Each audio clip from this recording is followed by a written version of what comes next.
সুদ খাই, ঘুষ খাই, দুর্নীতি করি, সাদাবাজি করি, টেন্ডারবাজি করি, টাকা রোজগার করলাম, এই টাকা দিয়ে হজে গেলাম, এই হজ আল্লাহর দরবারে কবুল নাই। লোকে দেখবে হাজি সাহেব, আল্লাহর দরবারে হাজি নাই। হাদিসের কিতাব, কোন মানুষ যদি হারাম টাকা দিয়ে হজ করে, মক্কা শরীফে যাইতে বলে লাব্বাইক আল্লাহুম্মা লাব্বাইক লা শারীকা লাকা লাব্বাইক ইন্নাল হামদা ওয়ান নি'মাতা লাকা ওয়াল মুলক লা শারীকা লাক, হাজিরা দেয়। ক্বালা মুলকুন ফিস সামা, আসমানে যত ফেরেশতা আছে একসাথে ডাকবারে লা লাব্বাইক লা সা'দাইক। তোমার হাজিরা কবুল নাই, তোমার জন্য কোনো সুসংবাদ নাই, হজ্জুকা মারদুদুন আলাইক, আল্লাহ তোমার হজ তোমারে ফেরত দিয়েছেন। যে সমস্ত দুর্নীতিবাজ, লুটেরা, পাচারকারী জীবনের এক সময়ে এহরাম পরে হজ করতে যায়, আল্লাহর দরবারে তাদের হজ ফেরত আসবে, কবুল হবে না। এই জন্য আমাদের চেষ্টা চালাতে হবে যে যেখানে আছি হালাল রিজিক, বৈধ পন্থায় হতে। আলেম ওলামা মাশায়েখ সারা জীবন একথা মানুষকে বলে আসছেন। সিরতের আদর্শ ওলামায়ে কেরাম সারা জীবন প্রচার করে আসছেন। আলেমদের সাথে সামাজিক সম্পৃক্ততা সবচেয়ে বেশি। ওনারা হাদিসের দরসে আছেন, কোরআনের দরসে আছেন, ইমামের মসনদে আছেন, খানাকাতে ওনারা তজকে নফসের কাজ করছেন। যখনই কোনো দুর্যোগ, কোনো দুর্বিপাক আসে, ওনারা জনগণের সেবার জন্য ঝাঁপিয়ে পড়ে।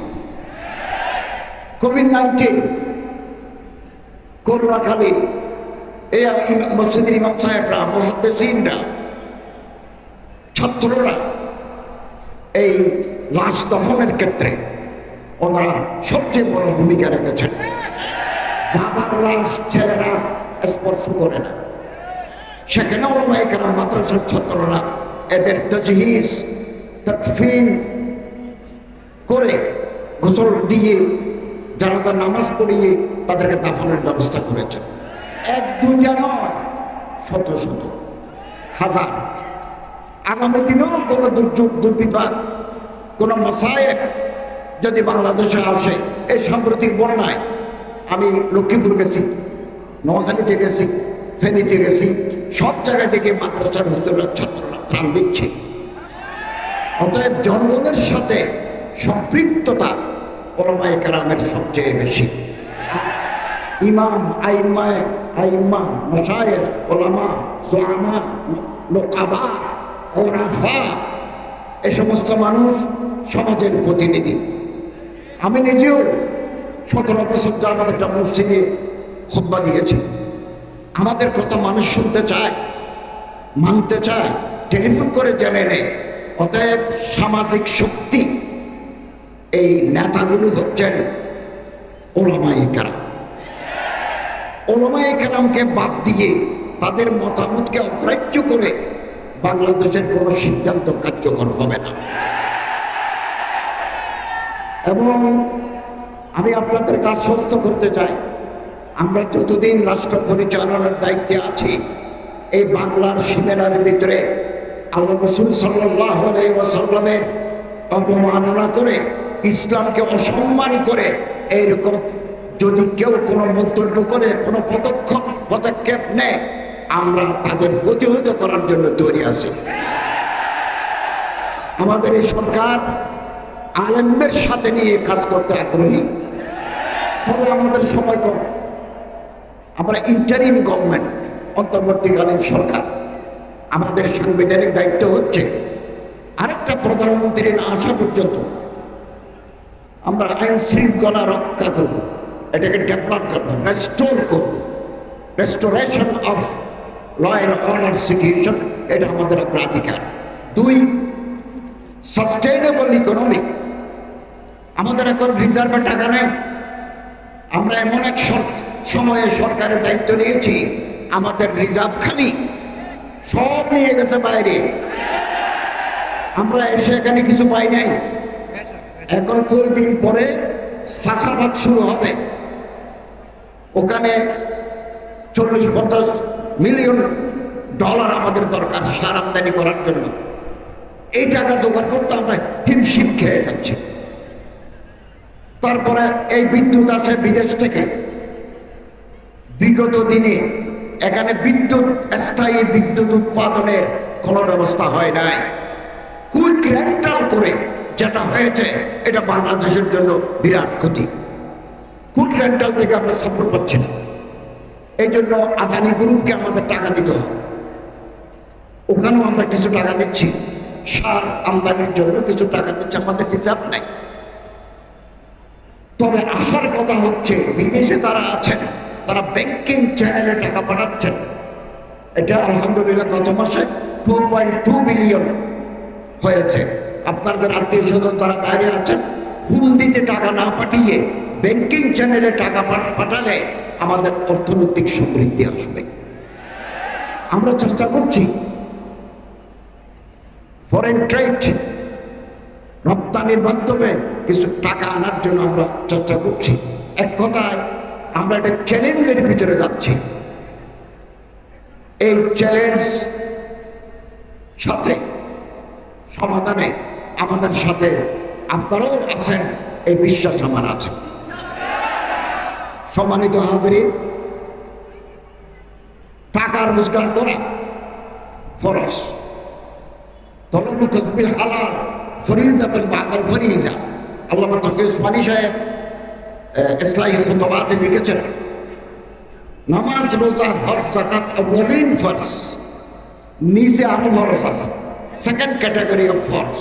সেটা হচ্ছে পেটের ভাত জোগাড় করা, বিবি বাচ্চাদের জন্য খাবার জোগাড় করা, মা বাবার জন্য অন্ন জোগাড় করা।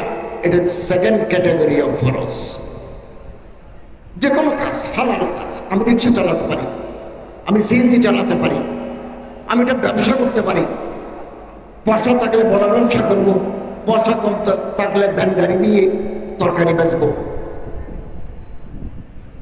এগুলো ইবাদতের ভিতরে কোনো, ইবাদতের ভিতরে কোনো। এবং রাসূলুল্লাহ সাল্লাল্লাহু আলাইহি ওয়াসাল্লামের হাদিস আছে, 10টা যদি অর্থ উপার্জনের ব্যবস্থা থাকে, 9টা হচ্ছে ব্যবসা। তিসআতুল আশর মিনার রিজকি আত-তিজারা। রিজিক আসার 10টা পথের মধ্যে 9টা হচ্ছে বিজনেস। আম্বিয়া কেরামদের জীবনে দেখুন, আদম তাঈদম, আদম আলাইহিস সালাম থেকে হযরত মুহাম্মদ সাল্লাল্লাহু আলাইহি ওয়াসাল্লাম পর্যন্ত আপনি তাদের জীবনে পড়ে দেখুন, তারা কিভাবে ভাত খেতেন, বিবি বাচ্চা কিভাবে চালাতেন, দেখুন তারা কি করেন। আদম আলাইহিস সালাম কৃষক, ইব্রাহিম আলাইহিস সালাম ব্যবসায়ী, ইদ্রিস আলাইহিস সালাম ব্যবসায়ী, দাউদ আলাইহিস সালাম ব্যবসায়ী। একজনের এক এক ব্যবসা, কেউ গাছের ব্যবসা, কেউ ব্যাগ বানায় বাজারে বিক্রি করতেন, কেউ লোহা দিই, এটা লোহা দিলেন যে দা ছুরি বানাই দাও, বানাই দিবেন, তিনি লাভ পাবেন।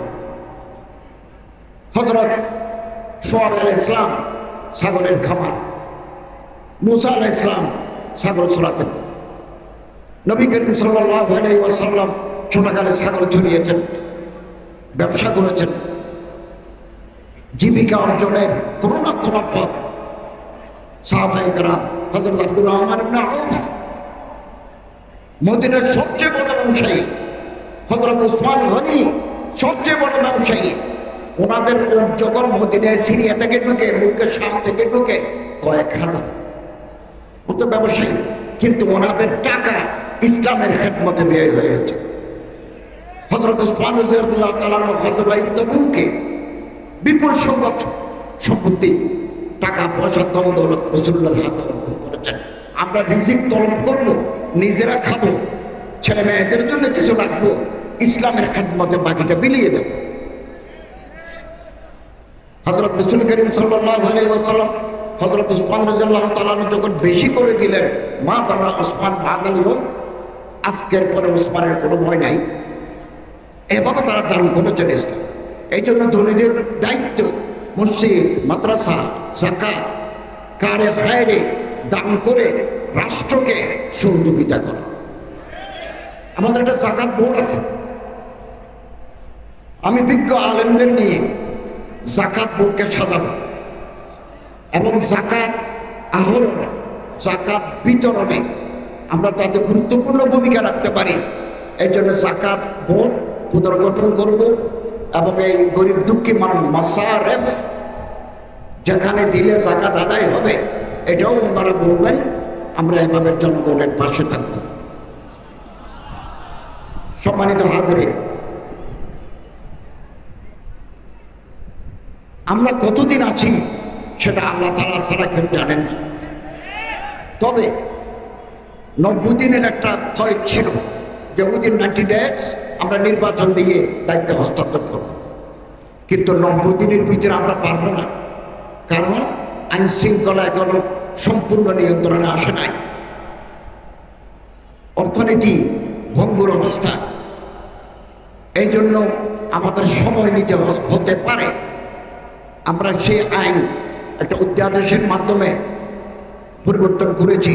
পরবর্তী প্রধানমন্ত্রী ভোটের মাধ্যমে যার ভোট তিনি দিতে পারবেন আগামী দিনে ইনশাআল্লাহ।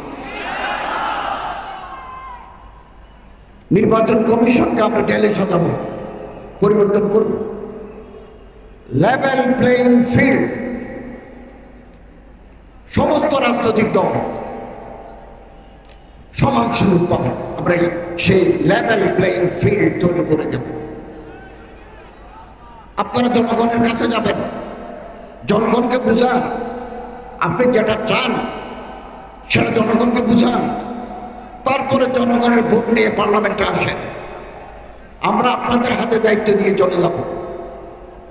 আমরা অন্তর্বর্তীকালীন সরকার সব কাজ আমরা করতে পারবো না, বিতর্ক তৈরি হয় এমন কোনো জায়গায় হাত দেব না। এবার আপনারা জনগণের ম্যান্ডেট নিয়ে আসেন, এবার আপনারা সরকার গঠন করেন। আপনারা যা চান তা করতে পারবেন, but you have mandated by the people. You have taken mandate from the people. আপনার জনগণের কাছ থেকে রাষ্ট্র পরিবর্তন করার দায়িত্ব নিয়েছেন, আপনারা করতে পারেন। আমরা কিন্তু পলিটিক্যাল ইলেক্টেড নই, আমরা একটা অন্তর্বর্তীকালীন সরকার। একটা বিপ্লবের মাধ্যমে ছাত্র জনতার আন্দোলনের ফলশ্রুতিতে এই সরকার আসছে, আমরা দায়িত্ব নিয়েছি এবং দীর্ঘদিনের ঝঞ্ঝাল এগুলো পরিষ্কার করতে আমাদের সময় লাগবে এবং যে আগামী দিনে সরকার আসবে সেই সরকার হচ্ছে বেশি গুরুত্বপূর্ণ। একতলাপ বাহামে নাজা এগুলো দূর করুন, এক মুসলমান আরেক মুসলমানের হাত ধরুন। একতলাফাত থাকবে, ইত্তেফাক মা'আল ইখতিলাফ। আল্লামা মুফতি শফি সাহেব রাহমাতুল্লাহ আলাইহি বলেন, একতলাফ কোনোদিন যাবে না, যাওয়ার সম্ভাবনা নাই। এই একতলাফ নিয়ে আমরা ইত্তেফাক হব, আমরা একে অপরের হাত ধরব। আমাদের কলিজা ছোট কেন? আমরা কেন আমাদের কলিজা বড় করতে পারি না? কেন আমাদের দৃষ্টিভঙ্গি সংকীর্ণ? We have been confined within ourselves. আমরা আমাদের নিজেদের মধ্যে বন্দী হয়ে আছি। আমি এদেশের ধর্ম উপদেষ্টা, আমি মুসলমানদের ধর্ম উপদেষ্টা, আমি হিন্দুরও ধর্ম উপদেষ্টা, আমি বৌদ্ধেরও ধর্ম উপদেষ্টা, আমি খ্রিস্টানেরও ধর্ম উপদেষ্টা। চট্টগ্রামের পাহাড়ে, ময়মনসিংহের পাহাড়ে যারা থাকে তারা কোনো না কোনো ধর্ম মানে। এই বড় 4-5টা ধর্ম বাদ দিয়ে আর অন্যান্য ধর্ম মানে, আদিয়ান বাদ দিয়ে অন্য ধর্ম মানে। আমি তাদেরও প্রতিনিধি। আমার মন্ত্রণালয়ে হিন্দু কল্যাণ ট্রাস্ট আছে, বৌদ্ধ কল্যাণ ট্রাস্ট আছে, খ্রিস্টান কল্যাণ ট্রাস্ট আছে, ওখানে টাকা আছে, এগুলো বিতরণ করতে হয়। তাদের উপাসনালয় আমাকে ভিজিট করতে হয়। আপনি যদি এটা পছন্দ না করেন, আপনি জনগণের কাছে যাই, আগামী দিনে ভোট চান, রাষ্ট্রের কাঠামো পরিবর্তন করে ফেলেন, আপনি যেটা চান সেটা হবে। আমি যেই দায়িত্বে বসেছি এটা তো ইসলামিক স্টেট নয়, আমার এই দেশটাকে ইসলামী রাষ্ট্র নয়, সেকুলার রাষ্ট্র। সেকুলার রাষ্ট্র, একটা বিধিবিধান আছে, আমি এর বাইরে যেতে পারবো না। জন্মাষ্টমী উদযাপিত হয়েছে, রাষ্ট্রের নিয়ম, প্রেসিডেন্ট বসবেন, প্রেসিডেন্টের পাশে আমি বসবো, মহামান্য রাষ্ট্রপতি বসবেন, আমি বসবো, বসে কি দুর্গাপূজা আসবে, মহামান্য রাষ্ট্রপতি বসবেন, আমি বসবো, হিন্দুদেরকে আমরা সম্বর্ধনা দেব। বৌদ্ধদের প্রবারণাপূর্ণ পূর্ণিমা হবে, প্রেসিডেন্ট পাশে, মহামান্য রাষ্ট্রপতি পাশে থাকবেন, আমি পাশে থাকবো। 25শে ডিসেম্বর খ্রিস্টানদের বড়দিন, আমাকে সম্বর্ধনা দিতে হবে তাদের রাষ্ট্রের সাথে। তারপরে ঈদ হবে, ঈদুল ফিত্র, ঈদুল আজহা, আমরা মুসলমান ওলামায়ে কেরাম প্রতিনিধিদেরকে বঙ্গভবনে ডেকে সম্বর্ধনা দেব। এটা রাষ্ট্রীয় নিয়ম, রাষ্ট্রীয় আচার, এগুলো আমাদের মেনে চলতে হবে। আপনার পছন্দ না হলে আপনি আগামী নির্বাচন যেটা দেবে এর জন্য মাঠ তৈরি করেন।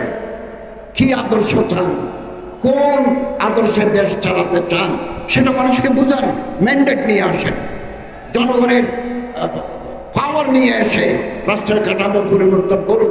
আপনি যেটা চান সেটা আপনি করতে পারবেন, আমাদের কাজগুলো আমাদের করতে দেন, এটা আমাকে করতেই হবে। আমি এই মাদ্রাসায় এসেছি, এই জাতীয় সিরাত কমিটির সম্মেলনে এসেছি। আমি তো রাজশাহী থেকে আহলে হাদিসের 2টা মাদ্রাসা ভিজিট করেছি, এটা আলিয়া মাদ্রাসা, কামিল মাদ্রাসা ভিজিট করেছি, এটা দারা হাদিস পর্যন্ত কওমি মাদ্রাসা ভিজিট করেছি। আমি শ্রী শ্রী গৌরাঙ্গদেবের ঠাকুরের মন্দিরে গেছি, তাদের মাঝে গরিব মানুষ যারা, তাদের মাঝে বিতরণ করেছি। রাজশাহীতে মুসলমানদের এলাকায় আমি বিতরণ করেছি, আমি তো তাদেরও প্রতিনিধি। দুর্গা পূজা উপলক্ষে সরকার হিন্দুদের ধর্ম উৎসব, বিভিন্ন গরিব মন্দির আছে, এই মন্দিরের জন্য টাকা দেয়।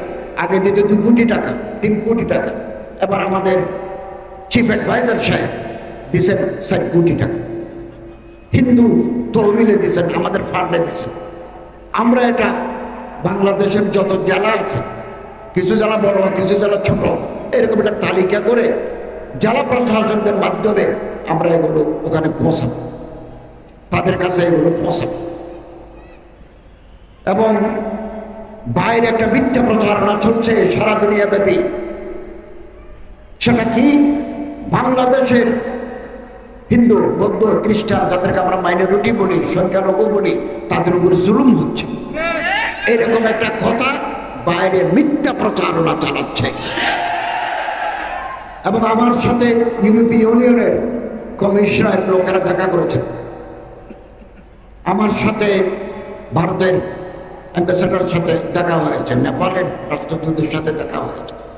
এই কয়দিনের মধ্যে ডেনমার্ক, অস্ট্রেলিয়া, আমেরিকার রাষ্ট্রদূতের সাথে ওনারা আমার অফিসে আসবেন। সবার একটা কথা যে we have been concern about the persecution of the minorities. তারা বলতে চাচ্ছেন যে আমরা উদ্বিগ্ন, এই দেশে অমুসলমানদের উপর জুলুম হচ্ছে। এ কথাটা সম্পূর্ণ মিথ্যা প্রচার, এগুলো বাইরে চলছে, ওনারা সেটা আমাদের কাছে জানতে চাচ্ছেন।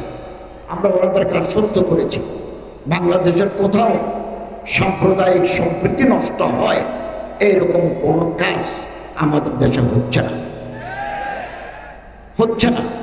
আমরা রাষ্ট্রের পক্ষ থেকে যত নিরাপত্তা ব্যবস্থা গ্রহণ করা দরকার সেটা আমরা গ্রহণ করছি, তারা নির্বিঘ্নে তাদের ধর্ম পালন করবে, আমাদের রাষ্ট্রের পক্ষ থেকে কোনো বাধা নাই। আজকে সূত্রাপুরে আমার সচিব মহোদয় আমার জানালেন যে একটা মন্দির থেকে মূর্তি চুরি হয়ে গেছে, তালা ভেঙে তারা নিয়ে গেছে, পরে এটা উদ্ধার হয়েছে। তো উদ্ধার হওয়ার সময় কিছু ভাঙি টাঙিয়ে গেছে সামনে, আবার পছানো হয়েছে। তাই বললাম এগুলো কারা করলো? তিনি বললেন জমি নিয়ে বিরোধ, জায়গা নিয়ে গোলমাল, এই জায়গা নিয়ে গোলমাল হবে, কালকে পত্রিকায় উঠবে সূত্রাপুরের মূর্তি ভাঙিয়ে ফেলছে। এটা তো জায়গার গোলমাল, দায়ভারটা আসে আমাদের উপরে। এই জন্য আগামী 15 তারিখ হিন্দু ধর্মের লোকদের সাথে আমরা বসবো, আপনারা জায়গা জমিনের বিরোধ মিটিয়ে ফেলবো।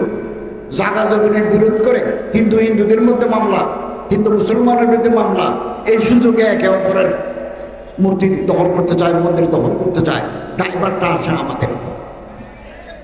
আমরা একথা তাদেরকে বলেছি কেউ যদি কোনো মসজিদ, কোনো মন্দির, কোনো উপাসনালয় ভাঙতে আসে, আপনারা যদি তাদের ধরতে পারেন, আমরা তাদের বিরুদ্ধে দেশের প্রচলিত আইনে বিচার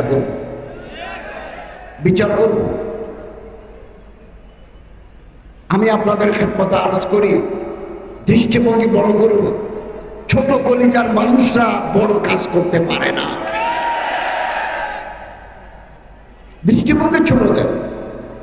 परवाज है दोनों की एक ही फिजा में कि किसका जहां और है शाही का जहां। एक ही आकाशे उड़े शकुन चाय नीचे कोनो मरा पावा जाए कि नहीं। ईगल पाकी चाय ऊपरे जितना ही दबाओगे उतना ही उभरेगा। जो तो मुकाबल बातास आसे ईगल पाके आरो उड़े जा। तार दृष्टिभंगी ऊपरे दुनिया और भी है, आसमां और भी है, सितारों के आगे जहां और भी है। ऐसे तारा देखा जाए एर पिछने जगत আছে। ومن يتهيب صعود الجبال يعيش أبد الدهر بين الكفر। আমি তো আশা করি আগামী দিনে আপনারা এই দেশের প্রেসিডেন্ট হবেন, প্রধানমন্ত্রী হবেন, রাষ্ট্রপতি হবেন। সে যোগ্যতা আপনি অর্জন করুন। জনগণের সাথে আপনার সম্পৃক্ততা বাড়ুক। আমাকে আমার মতো আলেমকে মানুষ দাওয়াত দেয়, টাকা দেয়, ভাত খাওয়ায়, হাদিয়া দেয়, পানি পড়া নেয়, ভোট দেয় না। আপনি বাংলাদেশের 52 বছরের ইতিহাস খুঁজে দেখেন, কিছু তো নির্বাচন হয় নাই, কিছু নির্বাচন তো হয়েছে। ওখানে ইসলামপন্থী যারা আছেন, ওলামায়ে কেরামের প্রতিনিধি যারা করে, তারা কত পার্সেন্ট ভোট পেয়েছে? আপনি হিসাব আছে তো? হিসাব দেখেন না, কেন নাই? আত্মসমালোচনা করুন, এহতেসাব করুন, কেন নাই? কেন মানুষ এটাকে বলতে আমারে দেয় না? কেন আমারে কেন দেয় না? এই দেশের বিভিন্ন জায়গায় পাহাড়ি অঞ্চলে বিশেষ করে অন্যান্য ধর্মের অনুসারীরা ভিতরে ঢুকে গেছে। এদেশের মানুষকে তাদের ধর্মের অনুসারী করছেন। আমরা কোথায়? আমরা তো 1 লাখ টাকা না দিলে, 50,000 টাকা না দিলে আমরা ওয়াজ করতে যাই না। 7 সমুদ্র 13 নদীর পার থেকে ওনারা এসে আমাদের পাহাড়ের ভিতরে ঢুকে মশার কামড় খেয়ে তারা তাদের ধর্ম প্রচার করছেন। তো আমরা ব্রিজের এই পারে থাকি, টাকা নিয়ে আসো, নাহলে ওই পারে যাবো না।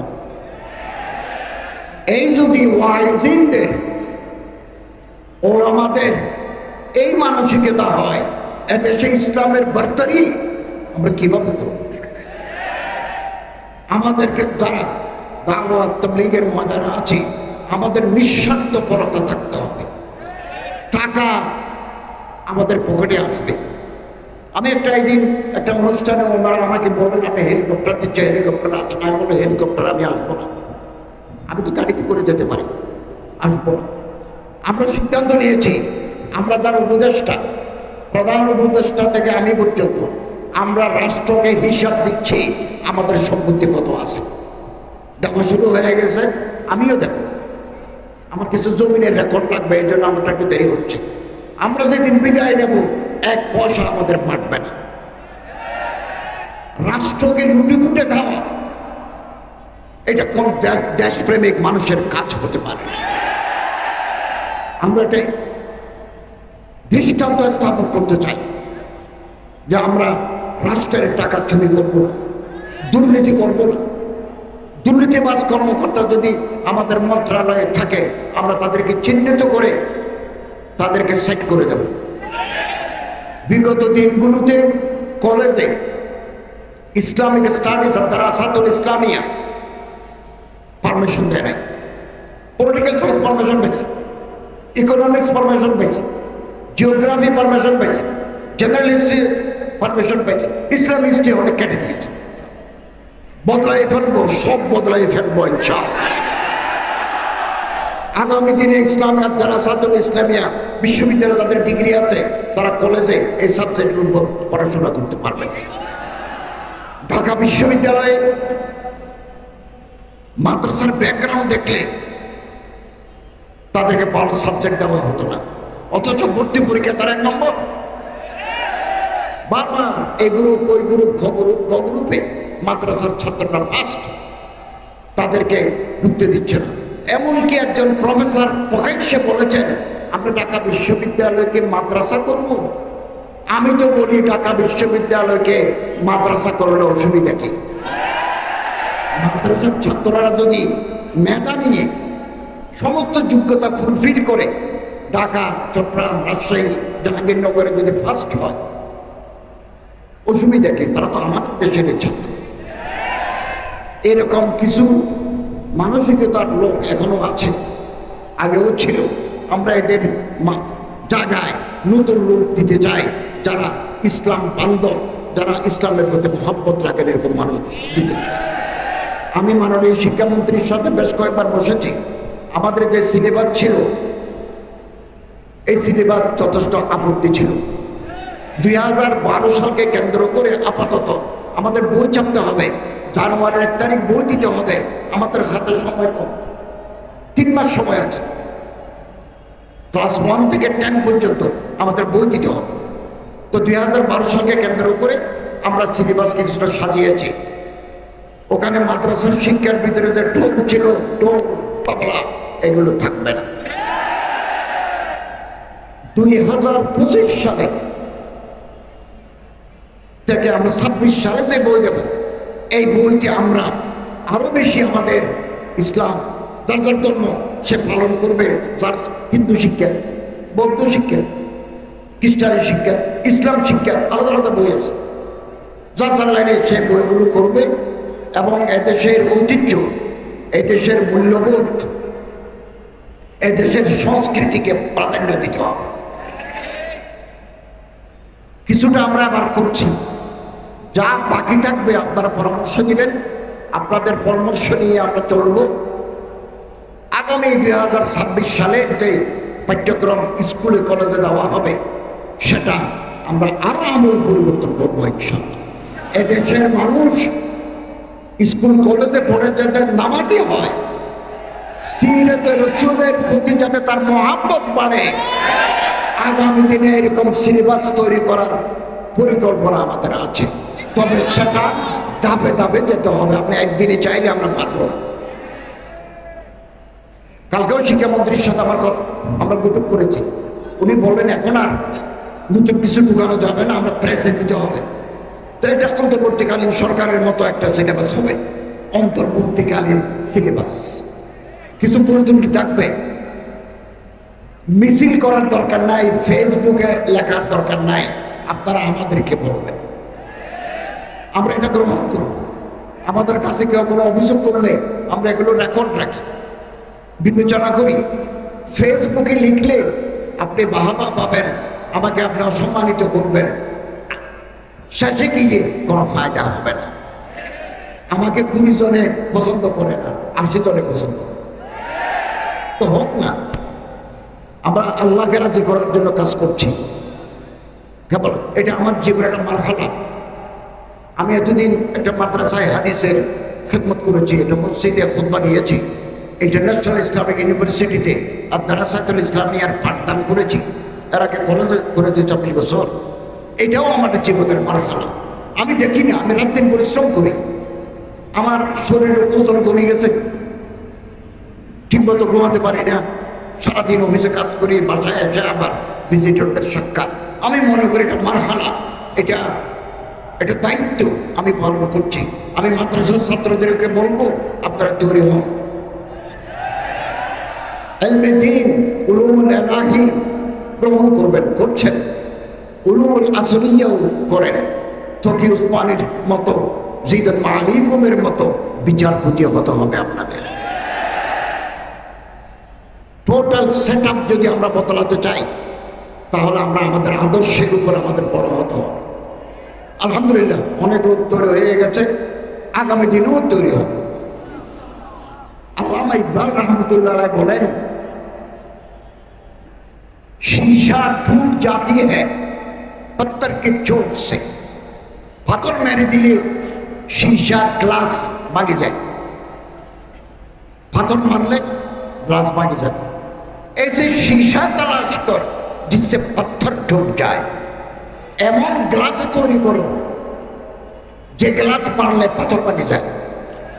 চীনে কিছু ব্রিজ আছে, চায়নায়, আমি চীন গেছি, চায়নায় কিছু ব্রিজ আছে, ব্রিজের উপর দিয়ে যা হাঁটি যাবে এটা গ্লাসের উপরে হাঁটি যাবে, এত শক্ত না গ্লাস।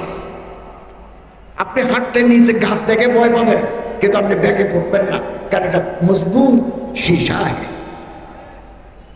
मिल जाए तुझे दरिया तो समंदर तलाश कर, नदी যদি পাও সমুদ্র তালাশ করো।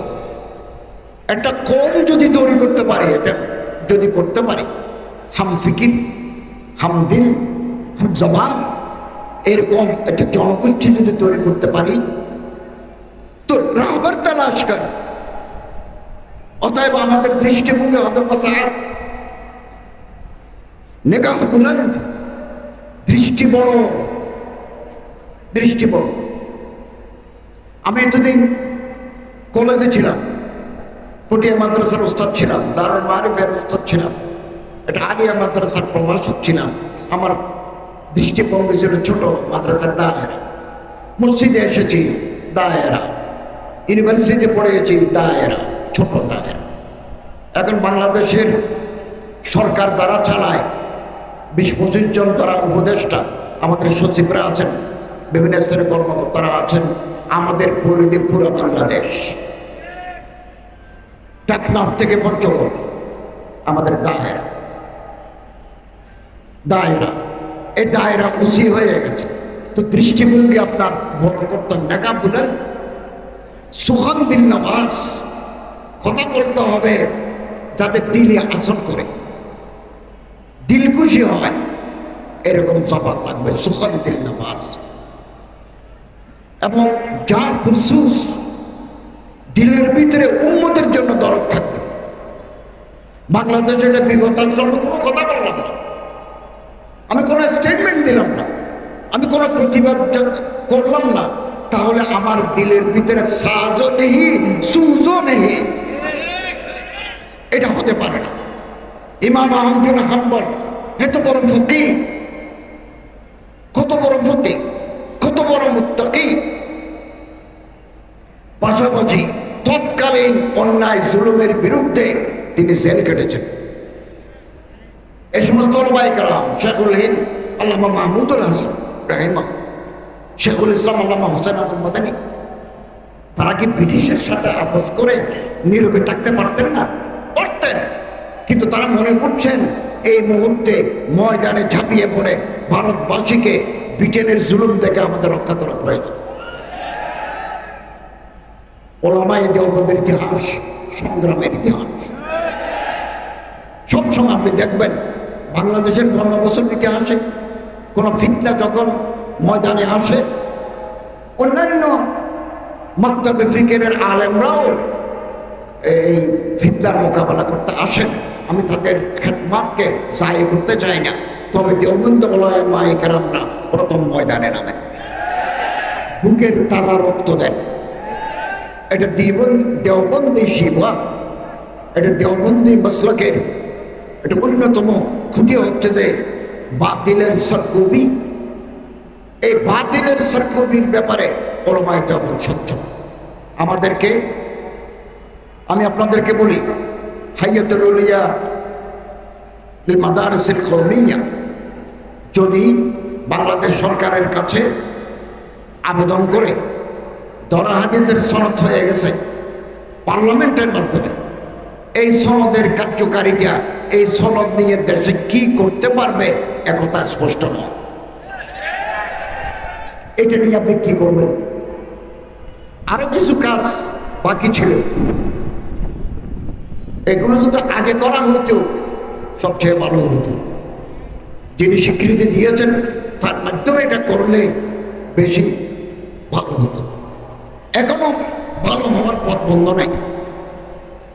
জবাকুল মাদারেস, হাইয়াতুল উলিয়া, আরো যত বোর্ডগুলো আছে 6টা বোর্ড, তারা যদি একটা রিপ্রেজেন্টেশন আমাদের শিক্ষা মন্ত্রণালয়ে দেন, প্রধান উপদেষ্টার সাথে দেখা করেন, আমি আপনাদের পাশে থেকে দারুল হাদিসের হাইয়াতুল উলিয়ার সনদকে এই দেশে আপনারা সেবা করার পথ খুলে দেওয়ার ক্ষেত্রে আমি উল্লেখযোগ্য ভূমিকা রাখব। আপাতত এই সনদ নিয়ে আপাতত এই সনদ দিয়ে, যেটা হাইয়াতুল উলিয়া থেকে দিচ্ছে, এই সনদ দিয়ে আপনারা সেনাবাহিনী, বিমান বাহিনী, নৌবাহিনী, পুলিশ, আনসারের যত মসাজিদ আছে ওখানকার খতিব হতে পারবেন, যেহেতু আরবিক এবং ইসলামিক স্টাডিজের সমমান। 2, আর্মি ক্যান্টনমেন্টগুলোতে উস্তাদ নেয়, এগুলোকে বলা হয় রিলিজিয়াস ইনস্ট্রাক্টর, ধর্মীয় শিক্ষক।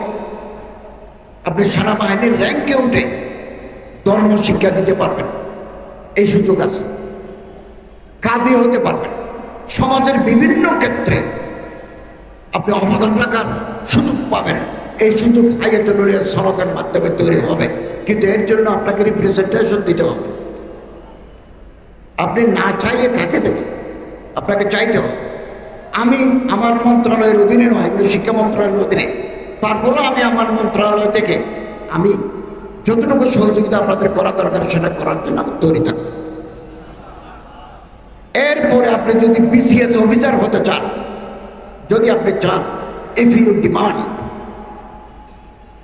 তাহলে আপনি যদি হাইয়াতুল উলিয়ার সনদ নিয়ে, ঢাকা বিশ্ববিদ্যালয়ের একটা সনদ নিয়ে, ঢাকা বিশ্ববিদ্যালয়ের একজন প্রার্থী, আপনি মাদ্রাসার একজন প্রার্থী, আপনি যদি পরীক্ষা দিতে চান, ম্যাজিস্ট্রেট হতে চান, ডিসি হতে চান, সচিব হতে চান, তাহলে আপনাকে আরো কিছু শর্ত পূরণ করতে হবে।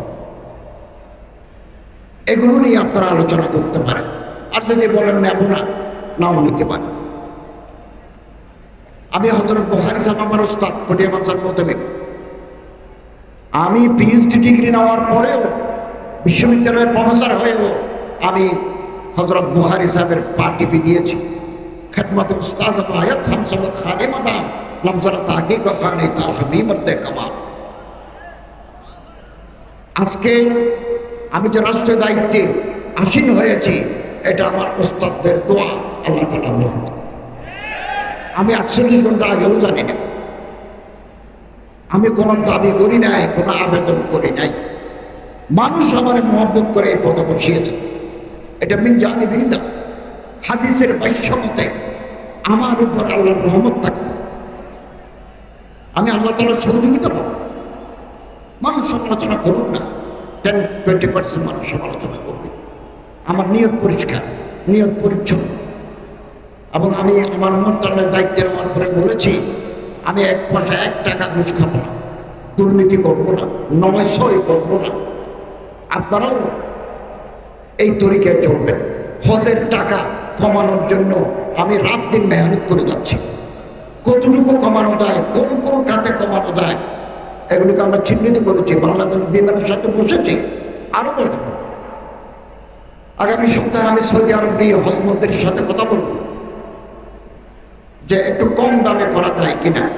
হাজিদের নিয়ে যে সিন্ডিকেশন ছিল, এটা আমরা চিহ্নিত করেছি কোথায় কোথায় অ্যানোমেলিস হতো। ইনশাআল্লাহ হাজির আগামী দিনে সিন্ডিকেশন থাকবে না। এখন হাজিদের কাছ থেকে আমরা যে টাকা নিই, 1 পয়সাও আমরা মন্ত্রণালয়ে রাখি না। আমরা 1 কোটি টাকার ওষুধ নিয়ে যাই আমাদের খরচে, হাজিদের টাকায় না। 200 জন ডাক্তার, ব্রাদার্স, সিস্টার্স নিয়ে যাই। এগুলো মন্ত্রণালয়ের টাকা, হাজিদের টাকা নয়। আমরা ব্যবসা করি না, আর খেদমত করি, হাজিদের খেদমত করি। এবং আমাদের মন্ত্রণালয়ের বিপুল স্টাফ চায়, কোনো মানুষ হারিয়ে গেল কিনা, কোনো মানুষ টাকা ফেলে দিল কিনা, কোনো মানুষ অসুস্থ হয়ে রাস্তায় পড়ে আসলো কিনা, এগুলো দেখভালের জন্য আমরা মানুষ নিয়ে যাই। এগুলো হাজিদের টাকায় নয়। 2023 সালে 23,000 থেকে 60,000 টাকা পর্যন্ত আমরা হাজিদের টাকা ফেরত দিয়েছি, কারণ টাকা বেশি নিয়েছিলাম, ঘর ভাড়া ততটুকু লাগে নাই, ফেরত দিয়েছি। এবং এজেন্সি যারা আছেন তারাও আমাদের সাথে সহযোগিতা করছেন। যারা আমাদের সাথে চুক্তি ভঙ্গ করবেন আমরা তাদের বিরুদ্ধে আইনানুগভাবে ব্যবস্থা নিচ্ছি, আগামী দিনেও নেব। আমি